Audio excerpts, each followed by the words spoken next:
WCBI News at 10 starts now.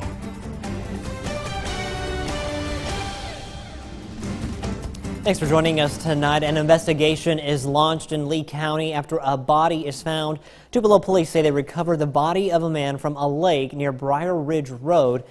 TPD and the Lee County coroner are conducting the investigation. The identity of the man has not yet been released. A missing persons case in Monroe County leads deputies to a body. Now investigators are left to put the puzzle pieces together and figure out if the two are related. Our Quentin Smith, he has more. Southern Monroe County was at the center of a crime scene early Friday morning as yellow crime tape surrounded this yellow home where a body was discovered. Actually, the body was found in the backyard. It was folded up and looked like maybe a couple of shower curtains and a tarpaulin, and it was inside of a blue tote bag back there. The body was found hidden outside a home on Buck Road. Monroe County Sheriff Cecil Cantrell says deputies were originally at the home investigating a missing persons report that was filed earlier in the week for a Monroe County man. Well, we had a disappearance of Mr. Stephen Hubner about Monday. We came out and did an investigation and found that he was missing. According to Cantrell, 54-year-old Stephen Hubner, who was a civilian employee at the Columbus Air Force Base, left home for a business trip to Montgomery, Alabama, only to never be heard from again. We knew the guy was missing. He did not show up at work come Monday, her husband, and we were looking for him. And we've been looking for him since then. Continuing their search, deputies pinged his cell phone. According to investigators, the address that popped up turned out to be the home where the body was found, and it also happens to be the home of the missing man. We really, we don't know who's in that bag at this point. At this time, Cantrell says they're not identifying the body, and they're still unable to determine the exact cause of the victim's death. At this point, we can't verify that it's a missing guy because we can't identify. We just know that we do have a body and that we're sending it to Jackson for an autopsy. Now, deputies say they just want to speak with one of the homeowners living at the residence. We don't know where his wife is at this point. We've got a bolo out on his wife trying to find her. The investigation is still open. If you have any information on this crime, you're asked to contact the Monroe County Sheriff's Department. An escaped inmate from Lamar County is back in jail, and this time he has company. U.S. Marshals captured 33-year-old Jimmy Randolph this afternoon across the state line in Lee County. They also arrested his girlfriend, Amy Hickman. Randolph overpowered a jailer after he was taken to a doctor's office for treatment. Investigators had believed he had help in his escape. Randolph was in jail on a failure to appear sentence. Now he was 10 days away from being released. He and Hickman now are facing additional charges. Switching gears now, time to get a first look at our weekend forecast with meteorologist Jacob Riley. Hey there, Jacob. Hey there, Scott. It's pretty chilly tonight. It was pretty chilly today. Those temperatures really haven't moved a whole lot since we've gone into the 10 o'clock hour. Still sitting in the 40s here. We're going to stay the 40s overnight tonight. Going to see those clouds hang on as well. We could even see a few sprinkles of rain out there. Those winds are going to be out of the northwest at around 5 to 10 miles an hour. Here are some of those showers I was talking about. This is our futurecast model around 11 o'clock tonight, picking up a few showers moving through. We could have some gustier winds with a few of these. Not expecting any severe weather tonight. Tomorrow's going to be warmer, a high of 63. Coming up a little later, Scott, I'll let you know when we could see some stronger storms.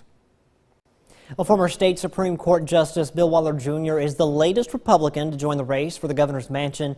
Courtney Ann Jackson talks with Waller about his experience and his plans. And I think that in November that I'll be the next governor. A run for governor was not in Bill Waller Jr.'s immediate plans when he first announced his retirement from his role as Chief Justice of the Mississippi Supreme Court. At that point, I started getting calls, visits, letters that a lot of people were disappointed with the candidates, and particularly with the lack of issues that were being discussed that we were facing as Mississippians. The issues he'll focus on will start with roads and bridges. I think we're almost in a dangerous situation where I would say the house is on fire and we've got to act now if we're going to save our infrastructure. followed by healthcare and workforce development. On the topic of Medicaid expansion, he's open to some form of it. As for the party politics, he's not looking to pick a fight. I'm going to talk about the issues. I'm not going to criticize anybody in the race. I'm going to talk about the issues. But statewide campaigns are known to cost, so we asked Waller how he'll fundraise.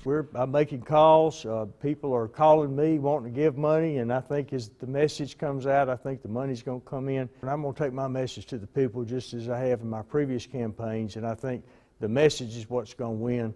The big war chest of another candidate, that's no concern to me. He's never had this type of campaign. Judicial races are nonpartisan, but he thinks the support across party lines is there. And if the name sounds familiar, it likely is. His father, Bill Waller, was governor from 1972 to 1976. Courtney Ann Jackson, WCBI News. Drivers will soon be able to make their way across Plymouth Road. Take a look at the sinkhole that was caused by floodwaters. Now, the road was shut down for days.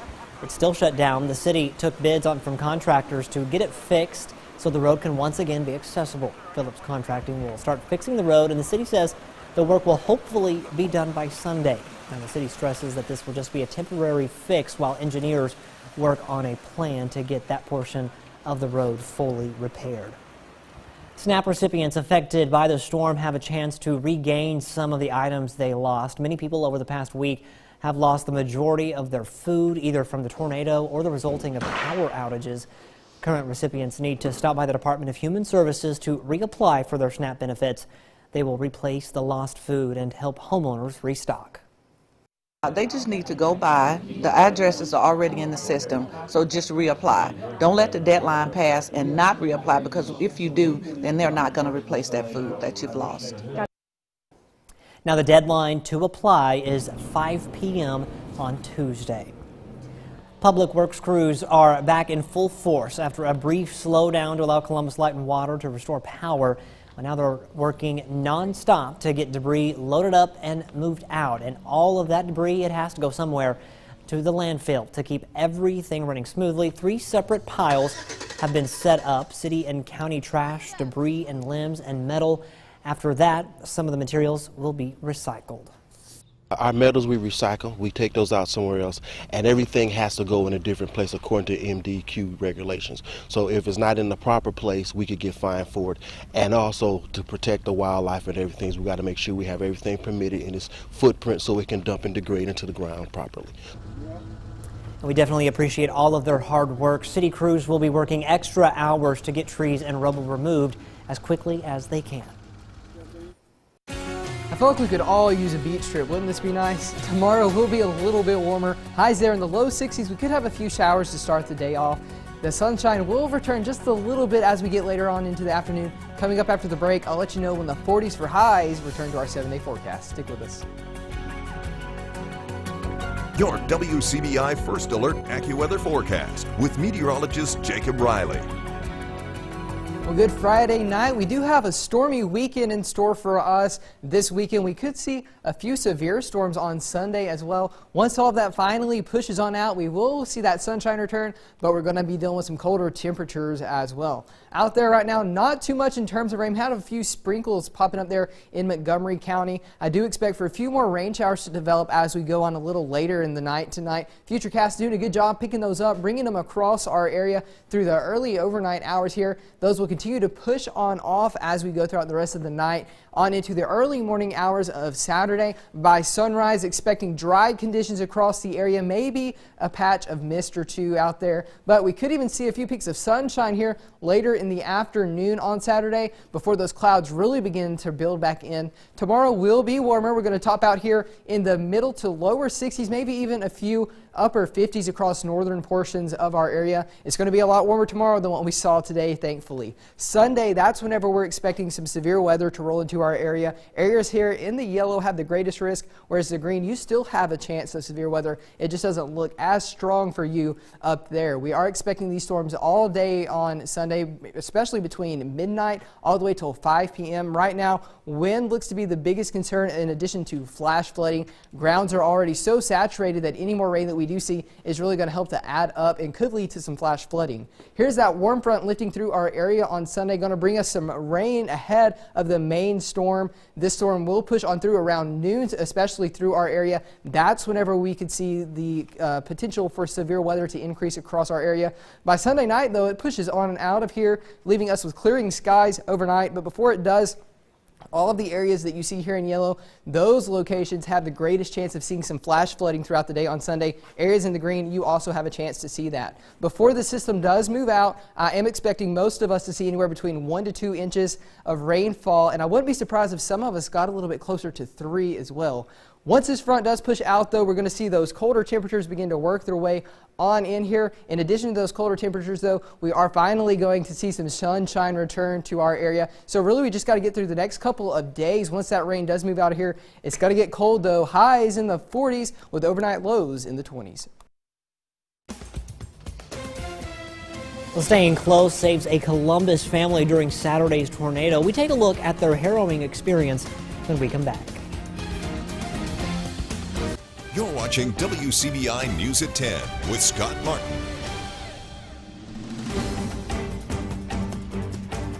Miraculous stories keep emerging almost 1 week after an EF3 tornado tore through Columbus. Our Cash Matlock, he spoke with one Columbus resident about her experience. Hey, Cash. That's right, Scott. Angela Irby says that Saturday's tornado blew out all of the windows in her house, but she says the scariest moment of the night was when she looked out the back window where her neighbor's house once stood. But I thought the house was gone. It wasn't in the place where it's supposed to have been. Angela Irby says she made it home to 8th Avenue North in Columbus just 5 minutes before Saturday's storm hit. I grabbed my granddaughter and I told my son, come on, let's get in the hallway because it said take cover. And so it came, you know, the storm came and it was busting, you know, the windows out and everything. It came so fast, so after it was over, I heard the kids and I looked out the window, my front room window, and I said, you know, the house is gone. You know, I didn't know that it had shifted to the back or however it got back there.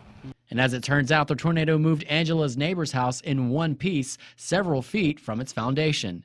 Angela says there were 9 children in the home. They were running together, yeah, and when I got them in the house, you know, some of them had bruises on them, and we thought the other girl had broke her leg. I think it might have been out of place or something.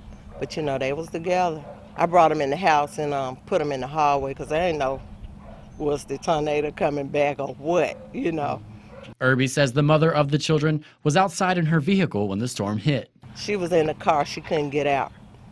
She couldn't get out of her car because the storm came so fast, you know, it's just quick. Neighbors say the children were able to quickly prepare for the impact. You know, I asked them where did they get in the house. And I said, did y'all go in the bathroom? And she said, no, we couldn't get in there. She said we had to come in the front room and they had to sit down together, you know, just holding, you know, each other. And Irby says it's a miracle that all 9 children survived. I'm glad they was safe and everything. They did real good. They were together when they came out, you know, not scattered. They was together. Wasn't nobody looking for nobody. And they sisters and brothers, that's how they bond. The family is currently living in a hotel, and they did not want to comment at this time. Heritage Academy continues the quest for a MAIS state title. Highlights from Jackson are coming up next in sports.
WCBI Sports with Courtney Robb. The 5th-ranked Bulldogs ended the home portion of its regular season on a high note. A 20-point win over LSU, Tierra McCown with a double-double, and the rest of the seniors showing out as well. But head coach Vic Schaefer saying this season is far from being over. Again, we just tried to impart on them that, look, this is your last game in the hump. You're going to play 2 more in here in the NCAA tournament, and this is our chance. This is what we worked for all year. It's what we worked for in our careers. This is why we came here, to win an SEC championship. You got a chance to go win a Southeastern Conference championship. And I'm going to tell everybody in the room, I think it's harder to do that than anything else you can possibly do in this country, because you got to play 16 monsters in this league. Get to some high school action. Heritage taking on Jackson Academy. First quarter, Tafari Pleason makes the tough lay-in to tie the game up at 2. More from Jackson Academy. Wetton Walker for the 3, knocks it down. One of his 2 in the first. The Raiders leading 5-2, but Heritage starts to get hot. Let in the first. Mo Griffin attempts the shot, misses, but Eli Acker there for the rebound and put back. Then Griffin finds Carter Putt all alone. He knocks down the corner 3 to be 12-5 for the Patriots. Heritage would go on to get the win 50-34, and they'll play Hillcrest tomorrow for the MAIS overall state title. Eupora traveling to Point City to take on the West Point Green Wave. Greenies leading 2-0. Brandon Larry adds to it. Liner to short. Carter May corrals it. The fake throw to first. John Fasella rounding third. Coming on home. The play at plate is safe. And Larry gets to second. Green Wave still dishing. Davion Gorey launches one deep right center. The outfielder can't make the play, and Gorey turns it into a stand-up double. Larry crosses home and be 4-2 for the Greenies. Eupora gets on the board in the third. Parker Knight with the suicide squeeze bunt. Throw to first is airmailed, and the turn on those Jets. Carter May rounds third. Hard charging, slides in for the score, and Knight would get to third base. West Point able to hang on to get the win 6-3 over Eupora. Let's head over to Columbus. Some more baseball action against Noxubee County. Bottom of the first, Falcons at bat as the batter knocks this one to center for a base hit to start things off. And later in that same inning, a ball gets past Noxubee's catcher, bringing home one Falcon, as Columbus goes up 1-0. The next pitch after the pass ball, the Falcons go yard. Solo home run as this bad boy goes right across the street and over the wall. The Falcons up 2-0. The Tigers respond a little bit later after that, and they hit this deep ball into the infield, beating the out and getting a single, but Columbus would prevail, winning with a final score of 9-3 over Noxubee County. Now on the other side of Lowndes County, New Hope taking on the Fayette Tigers. Bottom of the third, 1 out, 1 runner on. Jonathan Winnington takes one to deep center for a double. David Young advances to third and would go on to score that inning and put the Trojans up.